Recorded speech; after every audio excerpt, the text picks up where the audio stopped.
என்னடி பாக்குற? அவரு உனக்காக தானே வந்திருக்காரு. அவன் லக்கேஜ் எடுக்க வந்திருக்காண்டி. சும்மா தெரியாம பேசாத. அவன் நீ கிளம்பும் போது லக்கேஜ் எதுவுமே எடுக்காம போயிட்டான். என்ன போட்டு விட சொன்னா பார்சல். நிறைய லக்கேஜ் எடுக்க பார்சல்ல போட்டு விட முடியாது, வந்து எடுத்துட்டு போடான்னு சொன்னா அதுக்கு தான் வந்திருக்கிறான். சும்மா இவங்களுக்காக வந்தான் நம்ம. ஆமா, அது அப்படியே எட்டயபுரம் அரண்மனை. உள்ள இருக்கிற பொருள் எல்லாம் 100 யானையை கட்டி இழுத்துட்டு போனோம். இந்த பாரு, நீ தேவையெல்லாம் பேசு. இங்க பாரு, இவர் சொல்றதெல்லாம் நம்பாத. ஆதி உனக்காக மட்டும்தான் வந்திருக்காரு. அவரால நீ இல்லாம இருக்க முடியாதுன்னு புரிஞ்சு தாண்டி வந்திருப்பாரு. அப்பயே வேகமா போய் கதவை அடிச்சாரு. மேபி அவருக்கு கொஞ்சமா கோபம் இருக்கலாம்ல. பார்த்தா சின்ன கோவம் மாதிரி தெரியல, பெரிய கோவம் மாதிரி தான் தெரியுது. ஏங்க, எதுக்கு அவளை முறைக்கிறீங்க நீங்க? அவ கரெக்டா தானே பேசிட்டு இருக்கறா. நீங்க என்ன சின்ன விஷயமா பண்ணீங்க? ஆதி இந்த தடவை ஒரு முடிவோட தான் வந்திருக்கான். புரியுதா உங்களுக்கு?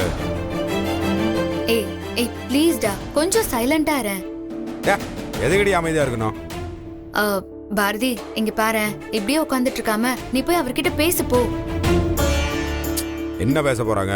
வாங்க நடி போதுமா இல்ல இன்னும் வேணுமான்னு கேட்க போறாங்களா என்ன? நீங்க என்ன பேசினாலும் அவன் மாற போறது இல்ல. புரியுதா உங்களுக்கு? டேய், தயவு செஞ்சு நீ கொஞ்சம் வெளியே இருப்போ. நான் எதுக்கடி வெளியே போகணும்? ப்ளீஸ் கொஞ்சம் போயேன். நீ தள்ளு தமிழ், நீ வா தமிழ், நம்ம வெளியே போலவா.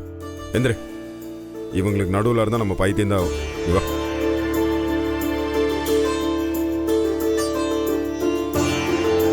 பாரதி,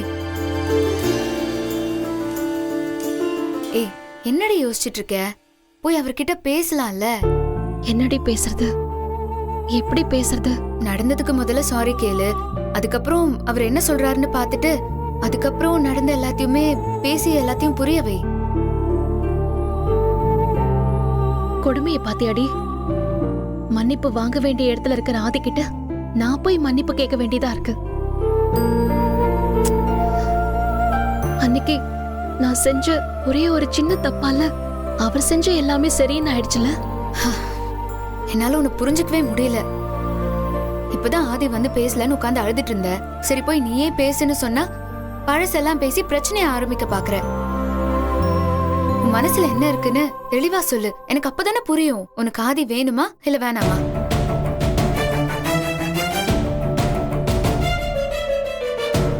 என்னடி? எனக்கு தெரியல ஆண்டாள. எனக்கு நடந்ததெல்லாம் நினைச்சா அவர் எனக்கு வேண்டான்னு தோணுது. ஆனா என்ன சுத்தி நடக்கிறதெல்லாம் பார்த்தா அவர் எனக்கு வேணும்னு தோணுது. இந்த குழப்பற வேலையெல்லாம் வேண்டாம். தெளிவா சொல்லு, வேணுமா வேண்டாமா?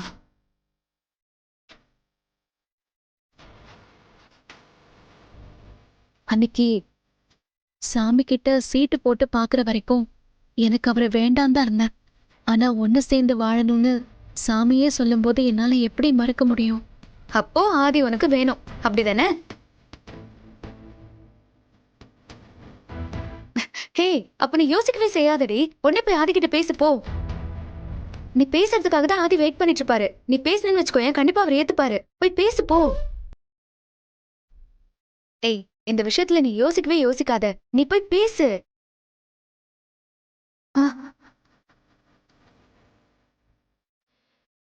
சரிடி, நான் அவர்கிட்ட போய் பேசுறேன்.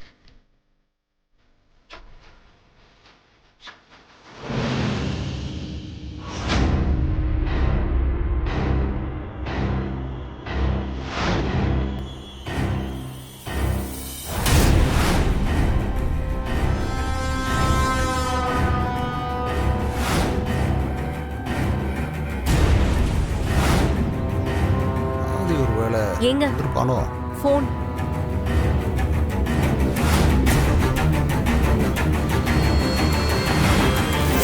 ஏங்க, அது ஆதி தம்பி கார் மாதிரி இருக்கு.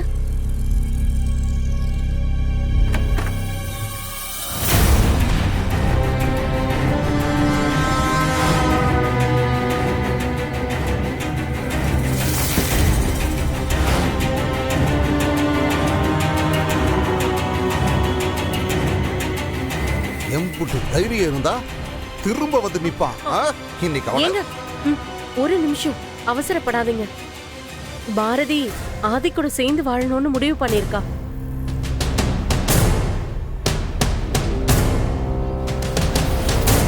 என்னதான் சொல்லிட்டு இருக்க நீயே? ஆமாங்க, அவ சாமி கிட்ட சீட்டெல்லாம் எழுதி போட்டு பார்த்து முடிவு பண்ணிட்டான். ஏய், உனக்கு என்ன கிறுக்கு பிடிச்சிருக்கா உனக்கு? அந்த ராஸ்கல் எம்புட்டு பெரிய வேலையை பார்த்துருக்கான் அவன். அவனை பத்தி விடுறத விட்டுட்டு சாமி கிட்ட சீட்டு குலுக்கி பார்த்தேன், நோட்டு குலுக்கி பார்த்தேன்னு உளறிட்டு இருக்க நீயே. அவன ஏங்க ஏங்க நில்லுங்க. ஏய், ஏங்க என்ன அன்னைக்கு வாங்கினது உனக்கு பத்தலையா?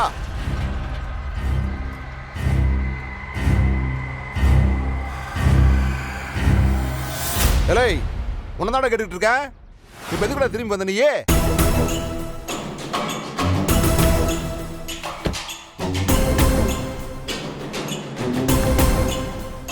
அது இங்க இருக்கும்போது நிறைய கடன் வாங்கிட்டு போயிட்டேன். அதெல்லாம் திருப்பி கொடுக்காம என்னால் நிம்மதியாக தூங்கவே முடியல. அதான் திருப்பி கொடுத்துட்டு போலான்னு வந்தேன். ஏலே, உன்ன மாதிரி களவாணி பையனுக்கு எவன்டா கடன் கொடுத்தவன்? நீங்க தான் சார் கொடுத்தீங்க. என்ன சார் பார்க்குறீங்க? அன்னைக்கு கோவிலில் வச்சு என் கன்னத்தில், என் முதுகில், என் வயிற்றுல எல்லாம் கொடுத்தீங்களே, அதெல்லாம் திருப்பி கொடுக்க வேண்டாமா? லட்சுமி, இவன் லந்த பாத்தியா? என்னடா டேய், என் ஊருக்குள்ளேயே வந்துட்டு எவ்வளவு தெனா பெட்டா எங்கிட்டயே எகத்தாலும் பேசிட்டு இருக்கியா நீயே? உங்க ஊரா? இந்த ஊர் பேரு கோட்டைப்பட்டி தானே? டேய், என்னடா எங்கிட்டயே எகத்தாலும் பேசிட்டு இருக்க நீ? என்னங்க, வேண்டாங்க. வேண்டாப்பா, விட்டுப்பா. ஐயோ, ஆதி.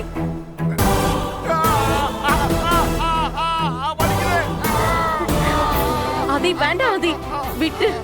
அவரு முன்ன மாதிரி இல்ல, இப்ப ரொம்பவே மாறிட்டாரு. பார்த்தா அப்படி தெரியலையம்மா, சவுண்ட் குறையவே இல்லையே. டேய், வேண்டாம்டா. அப்புறம் இந்த ஊரை தாண்டி போகவே முடியாது. நான் ஏன் அந்த ஊரை விட்டு போகணும்? அப்படியே போகணும்னாலும் அதான் நான் தான் முடிவு பண்ணணும், நீ இல்லை. ஏலே, இன்னும் என்ன பத்தி தெரியாம பேசிட்டு இருக்க நீயே? சரி, இப்ப சொல்லு, தெரிஞ்சுக்கிறேன். சொல்லு. ஆதி, ஆதி வேண்டாம் ஆதி. அவரு முன்ன மாதிரி இல்ல, ரொம்ப மாறிட்டாரு. ஆண்டாளையும் மாப்பிளையும் ஒண்ணு சேர வச்சுட்டாரு. ஆமா ஆதி.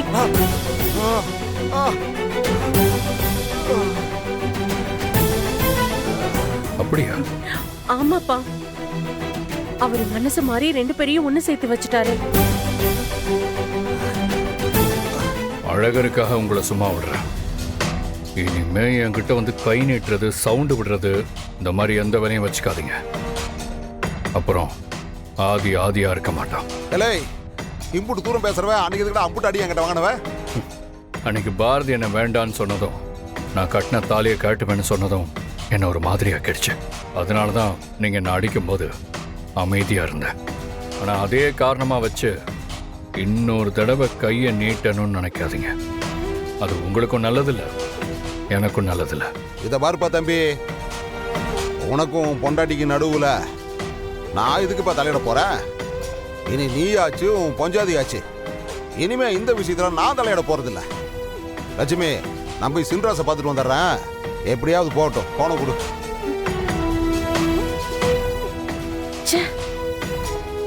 வெறும் வாய் சவடால் மட்டும்தான். ஆதி, எப்படி இருக்க?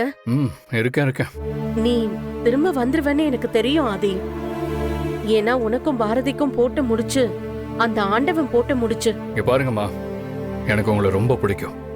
உங்க மேல எங்க அம்மாக்கு ஈக்குவலான மரியாதையை வச்சிருக்கேன். ப்ளீஸ் தயவு செஞ்சு அதை கெடுத்துக்காதீங்க. நீங்க இப்ப பாக்குறது பழைய ஆதி அல்ல. தயவு செஞ்சு இந்த விஷயத்தை பத்தி இன்னொரு தடவை என்கிட்ட பேசாதீங்க. உன் கோவம் எனக்கு புரியுது ஆதி. ஆனா பாரதி நிலைமையிலயும் இருந்து கொஞ்சம் யோசிச்சு பார்க்கணும்ல. அம்மா, திரும்பவும் சொல்றேன், உங்க மேல எனக்கு பெரிய மரியாதை இருக்கு. அதை கெடுத்துக்காதீங்க ப்ளீஸ். நான் ஒன்னும் அவங்க கூட கொஞ்சம் கொலாவறதுக்கு இந்த இடத்துக்கு வரல. இங்க நான் திரும்ப வந்திருக்கிறதுக்கு காரணமே வேற.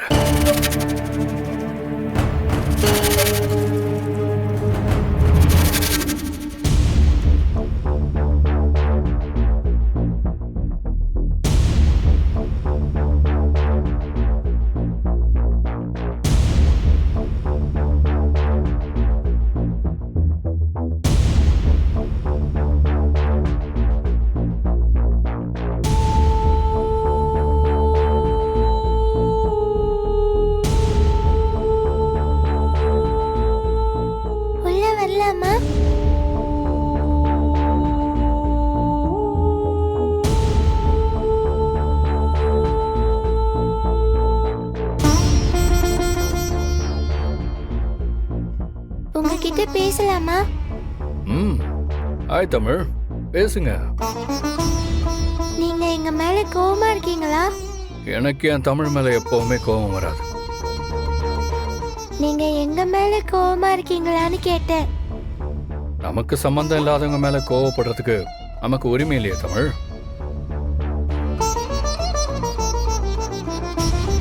அப்போ நீங்க எங்க அம்மா கூட பேச மாட்டீங்களா? எனக்கு நீங்கள் தானே ஃப்ரெண்டு, நான் உங்கள் கூட பேசுவேன். நீங்கள் என் கூட பேசலைன்னாலும் பேசுவேன். ஆனால் மற்றவங்க கூட பேசுறதுக்கெலாம் நான் இங்கே வரல ஃப்ரெண்ட்.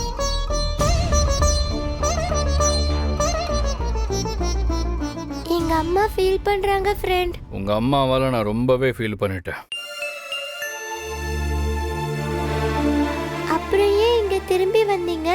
அது எனக்கு கொஞ்சம் பர்சனலாக வேலை இருக்குது, அதனால தான் இங்கே வந்தேன். மற்றபடி வேறு எதுவும் இல்லை. தமிழ், நீ கொஞ்சம் வெளியே இரு, அம்மா பேசிட்டு வரேன். இங்கே பேசுறதுக்கு ஒன்றும் இல்லையே. எனக்கு உங்ககிட்ட பேசணும். தமிழ், நீ வீட்டுக்கு போ. சரி சொல்லுங்க, என்ன பேசணும்? ஆ, ஆதி, இப்படிலாம் நடக்கும்னு நான் எதிர்பார்க்கல. என்ன மன்னிச்சிருங்க. சரி மன்னிச்சிட்டேன், அவ்வளோதானே, கிளம்புங்க. நான் என்ன பேச வரேன்னு கூட உங்களுக்கு கேட்க நேரம் இல்லையா? நேரம்லாம் நிறையாவே இருக்கு, ஆனால் வெறுப்பாங்க. நானும் அன்னைக்கு மணமேடையில வச்சு அப்படி பண்ணிருக்க கூடாதுதான். ஆனா எனக்கு உங்க அம்மாவை பார்த்த உடனே என்னால கோவத்தை கண்ட்ரோல் பண்ண முடியல. உங்க அம்மாவை பார்க்கற வரைக்கும் தமிழுக்காகவாவது திரும்ப உங்களை கல்யாணம் பண்ணிக்கலாம் தான் நான் முடிவு பண்ணிருந்தேன். ஆனா அவங்கள பார்த்த உடனே எனக்கு எல்லா ஞாபகமும் வந்துருச்சு. அதனால நீங்க செஞ்ச எல்லாமே என் கண்ணு முன்னாடி வந்து நின்னு என்ன அன்னைக்கு அப்படிலாம் நடந்துக்க வச்சிருச்சு. பரவாயில்லைங்க, நான் உங்களை எதுவுமே சொல்லலையே. நானும் எங்கள் அம்மாவும் தப்பு பண்ணியிருக்கோம், அதுவும் கொலை பண்ணியிருக்கோம், அதுவும் திட்டம் போட்டு கொலை பண்ணியிருக்கோம். உங்களையும் நம்ப வச்சு நாங்கள் ஏமாத்திருக்கோம், உங்களுக்கு நம்பிக்கை துரோகம் பண்ணியிருக்கோம். அதான் நான் வேற உங்களை நடிச்சு ஏமாத்திருக்கேன்ல, நம்ப வச்சு உங்கள் மனசை கலைச்சிருக்கேன். அதுக்காக நீங்கள் என்ன வேணாலும் பண்ணலாங்க, எவ்வளோ வேணாலும் கோவப்படலாம், தப்பே இல்லையே. ஏங்க இப்படிலாம் பேசுறீங்க? நான் எதுவும் தப்பாக பேசலையேங்க. இத்தனை நாளாக நீங்கள் சொன்னதை நான் திரும்ப சொல்லிக்கிட்டு இருக்கேன், அவ்வளோதான். சரிங்க, வேற ஏதாவது பேசுறதுக்கு இருக்கா? ஏன்னா எனக்கு கொஞ்சம் முக்கியமான வேலை இருக்கு. நானும் என் அம்மாவும் சேர்ந்து அடுத்து ஒரு பொண்ணை ஏமாத்துறதுக்கு பிளான் பண்ணிட்டு இருக்கோம்.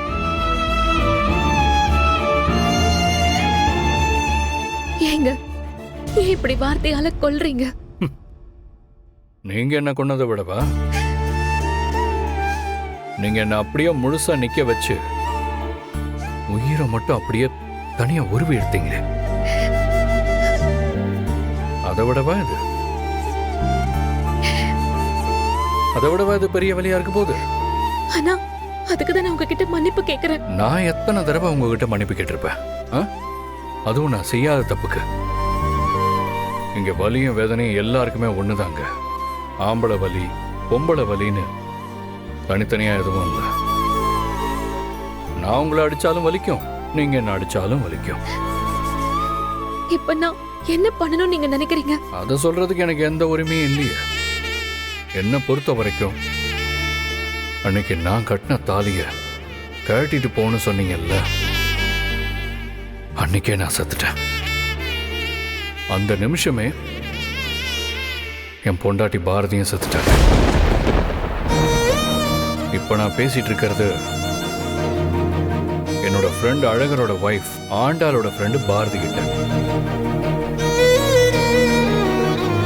அப்போ நமக்குள்ள எதுவுமே இல்லையா? எதுவுமே வேண்டாம்னு முடிவு பண்ணிட்டேன். ஆதி, நீங்களா இப்படி எல்லாம் பேசுறீங்க? நீங்க தாங்க இப்படி எல்லாம் பேச வச்சீங்க. நான் என்ன என்ன சொல்ல வரேன்னு கூட கேட்க மாட்டீங்களா? நீங்க என்ன சொன்னாலும் நான் கேட்க போறதில்லைன்னு நான் முடிவு பண்ணிட்டேன். அப்போ எல்லாத்தையும் முடிச்சுக்கலான்னு முடிவு பண்ணிட்டீங்களா? எல்லாமே முடிஞ்சு போச்சுங்கிற முடிவை நான் எப்போவே எடுத்துட்டேங்க. இனிமே நமக்குள்ள எதுவுமே இல்லையா? எதுவுமே இருக்கக்கூடாதுங்கிறதுல கவனமா இருக்கேன்.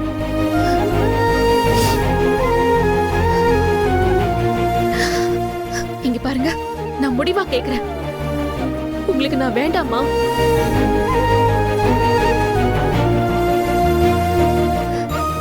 சொல்லுங்க, உங்களுக்கு நான் வேண்டாமா? ஒரு நிமிஷம் இருங்க, இந்த வரேன்.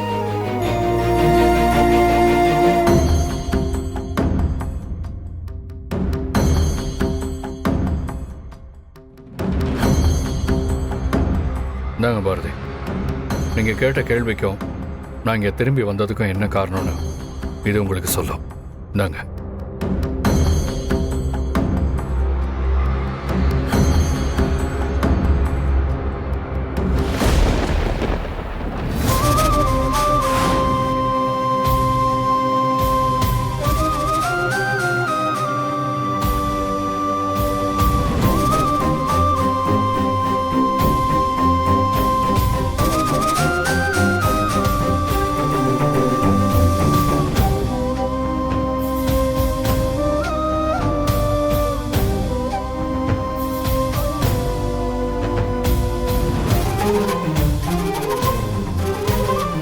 என்ன பாரதி, டிவோர்ஸ் பத்திரம் தானே கொடுத்தேன், அதுக்கே இவ்வளவு ஃபீல் பண்றீங்க?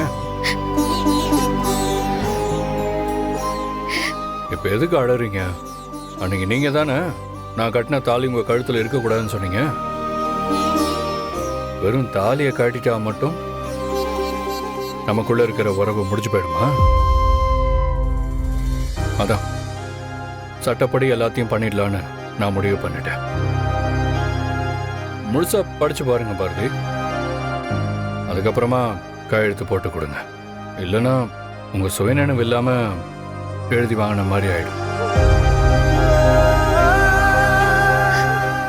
ஆதி, நிஜமா தான் சொல்றீங்களா? இதெல்லாம் உண்மையா? நான் இதுல கையெழுத்து போடணுமா? அப்போ நான் வேண்டான்னு முடிவு பண்ணி தான் இங்க வந்தீங்களா? ஆமா, எல்லாத்தையும் முடிவு பண்ணிட்டு தான் இங்க வந்திருக்கேன். நீங்க எனக்கு வேண்டாம்.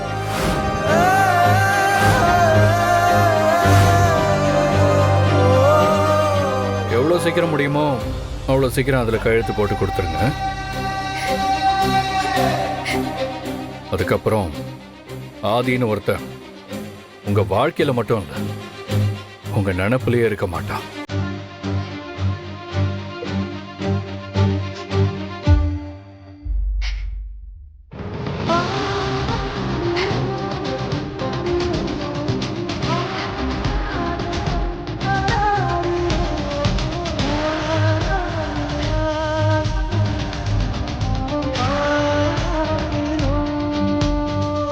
கையெழுத்து போட்டுருங்க.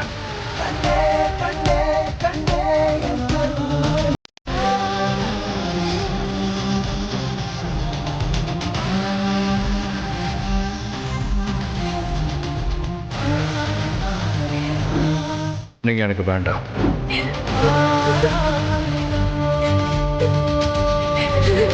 எவ்வளவு சீக்கிரம் முடியுமோ அவ்வளவு சீக்கிரம் கையெழுத்து போட்டு கொடுத்துருங்க.